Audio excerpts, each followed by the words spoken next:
Et Lomachenko, je te fais un défi, viens, quand tu veux. Mais t'avais défié Gervonta Davis, toi. Exactement, j'ai jamais eu de réponse.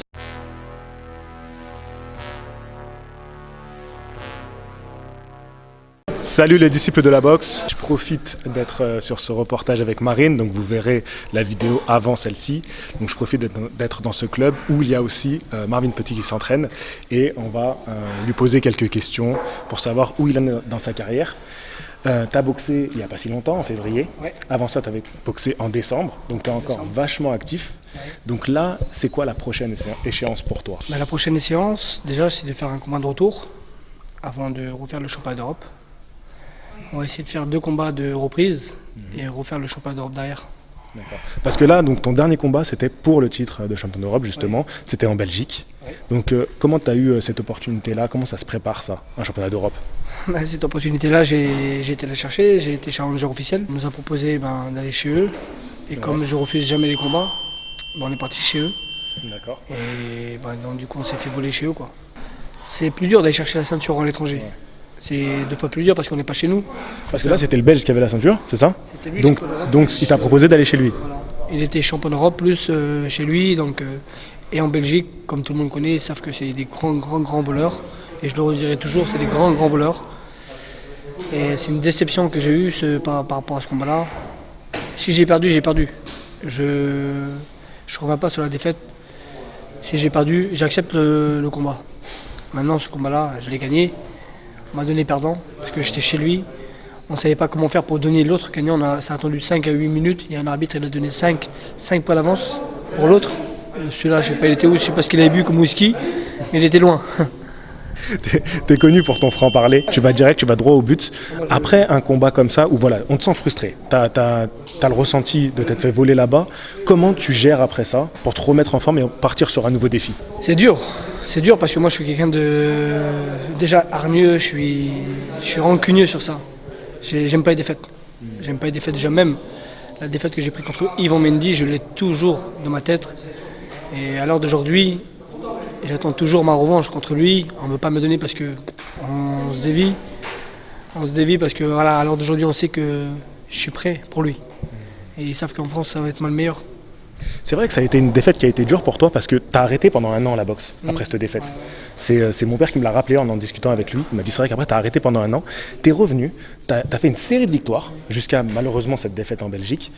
Quand cette année où tu as arrêté là, je veux me revenir sur cette année où tu as arrêté, qu'est-ce qui t'a redonné l'envie? Qu'est-ce qui t'a donné la niaque d'y retourner? Je me suis dit, en fait, j'étais dégoûté de cette défaite parce que j'étais jeune, j'aurais dû pas faire ce combat. Même Antoine me l'avait dit. J'étais pas prêt. 1 semaine avant, j'étais en boîte. Donc j'étais vraiment pas prêt du tout, quoi. J'étais un jeune, quoi. J'avais pas d'expérience. Et on m'a dit c'était quelqu'un, moi je l'ai pris à la légère. Je me suis dit ouais, vas-y, je vais le battre comme ça. Alors que je le connaissais pas personnellement. Et voilà, on a fait un combat dur, mais c'est 10 rounds, je me rappelle toujours. On a fait des combats de guerriers. J'ai pris 2 coups de tête à l'arcade. Et c'est ça où ça m'a un peu déstabilisé. Je l'avais touché au 2e ou au 3e round. Je l'avais bien touché, j'ai pas pu répéter parce que je ne l'ai pas vu. Mais là, à l'heure d'aujourd'hui, s'il accepte cette revanche, je pense qu'il n'y aurait pas au 12e. Est-ce qu'il y a eu des contacts entre vous depuis pour faire une revanche? Il y a eu des contacts. On a proposé de faire le combat. On a reproposé de faire le combat contre Yvan Mendy. Et on attend toujours la réponse. Après, il a une autre carrière derrière. Donc peut-être qu'il joue avec sa carrière ou il se dit ouais ça m'intéresse pas. Mais là à l'heure d'aujourd'hui, on a proposé pour faire un combat avec moi et là c'est moi qui avais la ceinture WBA. Il a attendu, il n'a pas demandé de me rencontrer. Il a attendu que je lâche le titre WBA pour aller faire la ceinture sur le championnat WBA, je veux dire. Pour que moi, WBA européenne? Non, WBA mondial. Intercontinental? WBA mondial, top 10. Il en a récupéré une, là, c'était celle-là? C'est celle-ci, ouais, ça c'était mon titre. Et comment ça fait que c'était plutôt qu'il avait après? Parce que j'ai lâché le titre pour faire le championnat d'Europe. D'accord, t'as lâché le titre. Je suis obligé de lâcher le titre pour faire le championnat d'Europe, donc du coup, là ils ont eu l'opportunité de dire ouais bon on va faire le championnat WBA, vu que c'est moi qui ai lâché le titre. Et tu pourrais pas être challenger de cette ceinture-là? Il faudrait voir avec les promoteurs s'ils sont intéressés. S'ils sont intéressés, on pourrait refaire le combat s'ils acceptent. Mais je pense pas qu'ils accepteraient. D'accord. Bon, en tout cas, on sent que toi, c'est un combat qui t'intéresse. Donc, s'il entend ça, je vais avoir l'occasion de sûrement l'interviewer bientôt, donc j'en parlerai avec lui. Mais revenons sur ce que tu as dit par rapport à ta mauvaise préparation avant son combat. Est-ce qu'aujourd'hui, tu gères mieux tes prépas? Ah oui, ça n'a plus rien à voir. Ça n'a plus rien à voir. Bah, bon, maintenant, je suis devenu plus sérieux qu'avant. Il y a que là, voilà, que bon, là, j'ai eu quelques moments de déception parce que là, j'ai eu des problèmes dans ma famille. Il a fallu que je montre une maison. J'étais beaucoup dans le personnel chez moi en fait. D'accord. Mais pourtant, au niveau de ton palmarès, tu es resté actif. Tu as fait à peu près, en moyenne 2 combats par an depuis. Ouais. Donc voilà, tu continues à rester présent. Là, tu as fait février-décembre. Et là, donc, tu aimerais en refaire un là prochainement. Donc tu restes quand même, tu dis que tu as eu des problèmes personnels, mais tu es resté assez actif. Déjà, ce combat en Belgique, Tanguy le sait. Bob, Sita le sait aussi, mon préparateur physique. En préparation, déjà, je devais arrêter le combat. J'ai arrêté pendant 4 jours. Pendant 4 jours, j'ai pas été à l'entraînement. J'ai dit, vas-y, j'arrête, j'étais pas sérieux. Ah, d'accord. Parce que les soucis sont arrivés pendant ta préparation. Énormément, ouais. Parce que j'ai perdu mon oncle, le frère de mon père. 10 jours derrière, je perds la sœur de ma femme, qui a été enterrée au Maroc. On est parti une semaine, elle est enterrée là-bas.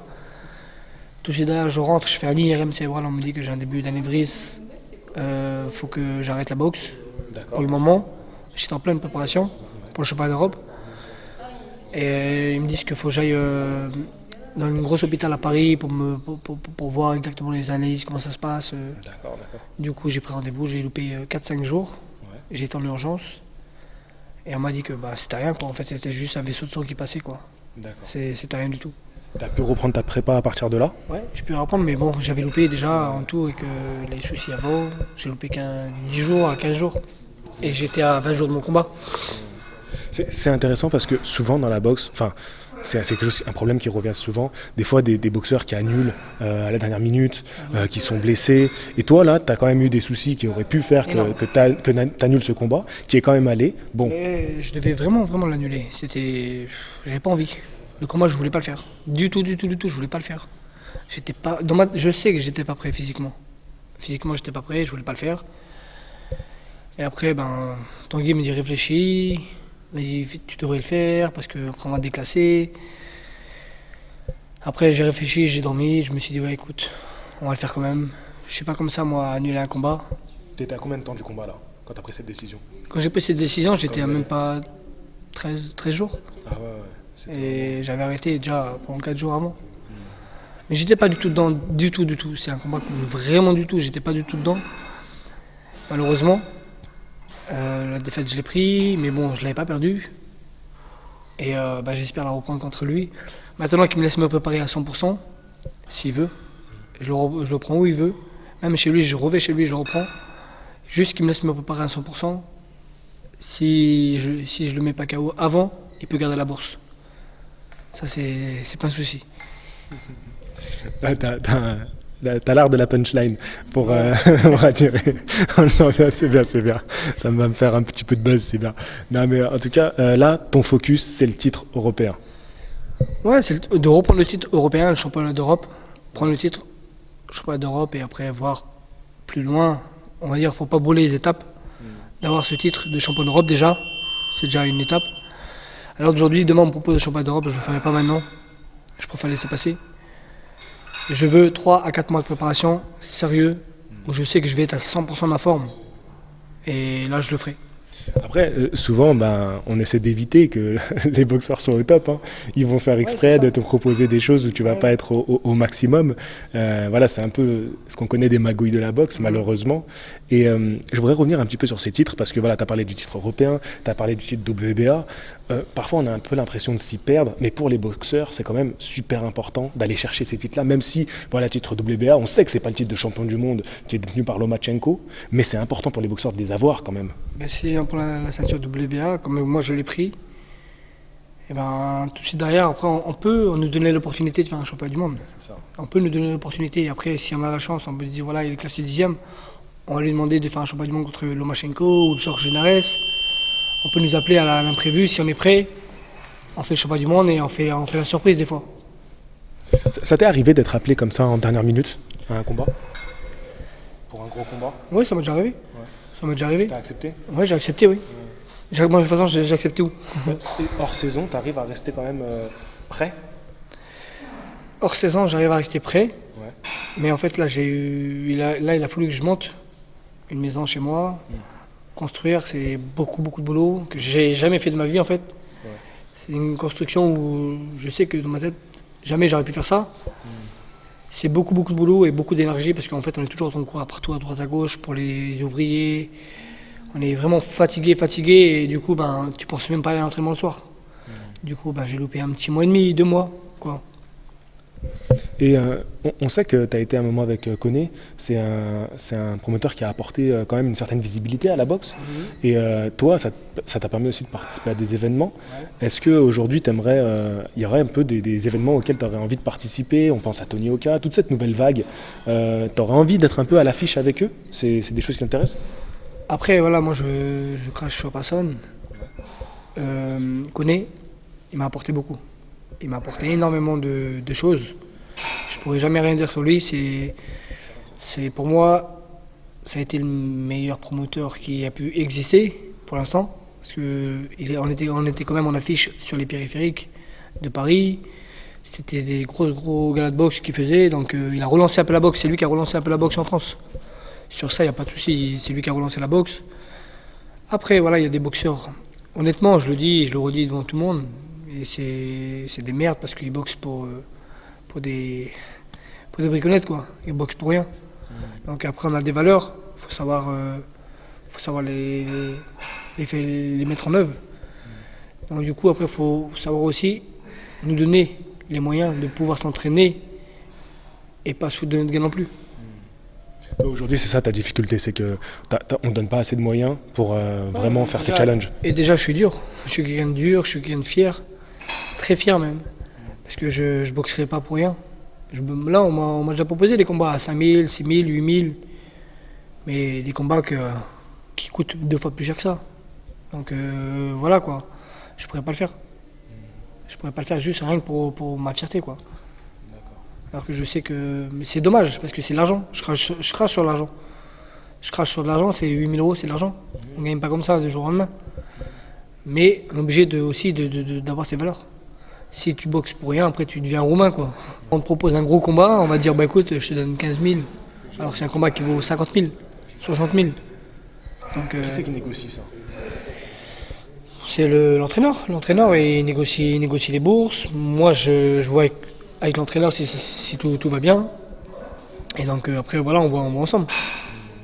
Si on s'entend bien, après avec le promoteur et tout, quoi.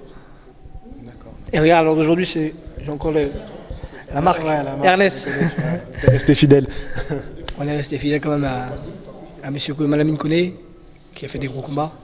Ouais. Lui, là, ça te permettait de bien vivre quand même, à ce moment-là. Ouais, ça m'a permis de bien vivre, parce que c'est quelqu'un qui paye. Il a payé pas mal, franchement, il n'y a rien à dire sur ça. C'est quelqu'un qu'en fait, il donnait tous les moyens pour qu'on y arrive, quoi. Il voulait qu'on soit des stars, quoi. Non, mais c'est vraiment le ressentiment que moi j'avais, qu'il y a vraiment cette nouvelle vague qui est arrivée, qu'il y a eu des promoteurs, qu'il y a eu des télés qui se sont intéressés, et je me dis, c'est dur à avouer, mais on en a besoin aussi. Hein. En fait, c'est grâce à Malamine Koné quand même, parce que Malamine Koné, il a relancé quand même la boxe en France. C'est lui qui a relancé la boxe en France, qui a commencé à les gros galas. Et après, les autres promoteurs, ils ont voulu faire concurrence. Acariès, Asloum. Après, voilà, quoi, c'est entre promoteurs, ils essaient de prendre les meilleurs boxeurs. Mais après, il faut vouloir payer plus l'autre. Donc après, voilà, tout est un business, la boxe, c'est de l'art, mais aussi du business. L'impression que j'ai, c'est que les boxeurs américains, quand ils signent avec un promoteur, on dirait que c'est à vie qu'ils sont avec lui. En France, est-ce que c'est aussi un peu comme ça? Non.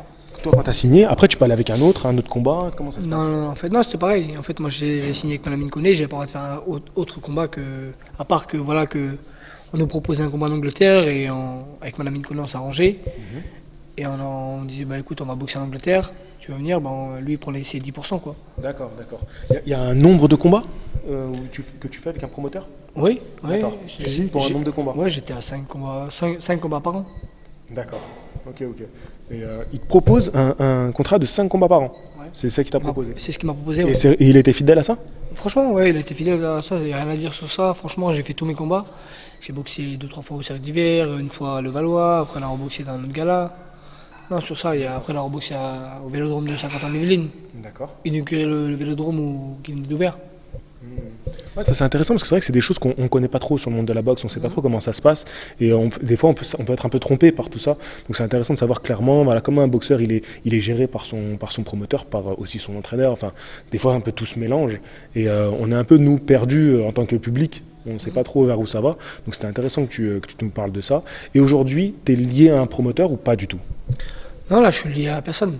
T'es libre, là. Je suis libre. Donc, un promoteur peut venir te chercher, t'es libre pour un combat contre Mendy, pour champion d'Europe. Tout de suite, là, octogone. Non, j'ai bien aimé tout à l'heure, je l'écoutais pendant qu'il s'entraînait et il discutait un peu avec les gens qui étaient là. Et il avait cet esprit de dire Lomachenko, je le prends. Et ça, c'est vrai que c'est l'esprit qui est typique à la boxe. Et regarde, tu vois, Et là, j'évite, moi je prends n'importe qui. Ouais, tu vois, par rapport à Tony Yoka, on dit qu'il est arrogant, tout ça, mais c'est aussi un peu l'esprit de la boxe. Ouais, c'est de l'esprit. Après, voilà, les gens. Parce que voilà, il a réussi dans son événement. Tony Yoka, et franchement, c'est magnifique ce qu'il fait. Il n'y a rien à dire. C'était magnifique ce qu'il a fait. Il était champion olympique. C'est le rêve de tout boxeur. T'aimerais devenir champion olympique? Franchement, ouais.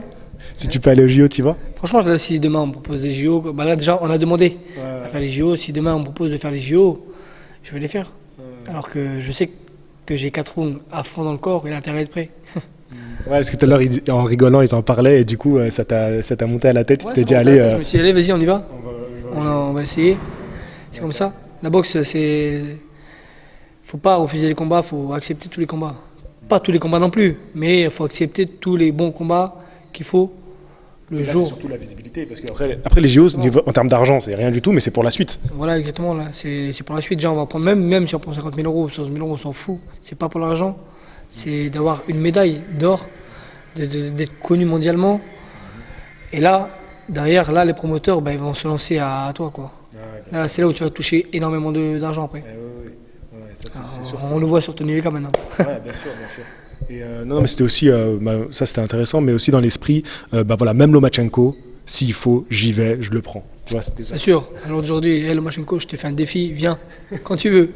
Mais t'avais défié Gervonta Davis, toi. Exactement, j'ai jamais eu de réponse. J'avais partagé ton lien. Ouais, je l'ai défié.